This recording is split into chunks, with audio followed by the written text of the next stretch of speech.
It was so hard. And I never thought that I'd be able to write that song, finish it, and ever go on stage and sing it, because how can you be writing a song, look at my life, look at my heart, I've seen them fall apart, but I'm ready to rise again. That's tear-jerking because it was so real. It was what I had to endure.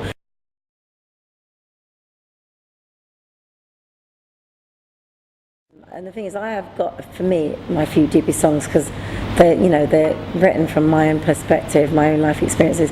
Rise is definitely one of my deepest ones, because that came at one of the darkest points in my life, my personal life. And when I wrote it, I co-wrote it actually with the head of my label and best friend at the time, Ferdy Younger Hamilton. He was amazing, he was incredible, because he knew me. And the words that sometimes, some of the words I couldn't write, he was able to write, and that's the time that I shared lyrically with him. He knew me. It was so hard. And I never thought that I'd be able to write that song, finish it, and ever go on stage and sing it, because how can you be writing a song, look at my life, look at my heart, I've seen them fall apart, but I'm ready to rise again. That's tear-jerking because it was so real. It was what I had to endure. But at the time when I was writing it, I didn't feel I could rise again.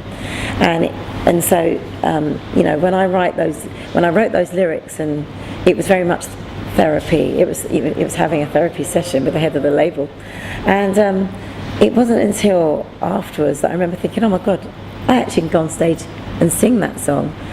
And the humbling thing about that song was going out there after I'd sang it and people coming up to me and saying, you know what, your song inspired me to exit a very abusive relationship, or end a very kind of sad marriage, that all these things, or and I was like, wow, when I was going through my things, you feel very alone, and when you're writing, it's from your perspective.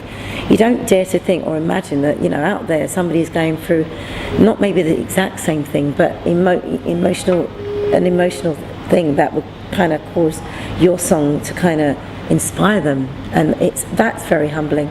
So for me, that's one of the deepest, just because I look back and I think I'm so glad that when I hear the song, I'm disconnected from its original conception of that. It was my own kind of devastating private life, and I look back with fondness now.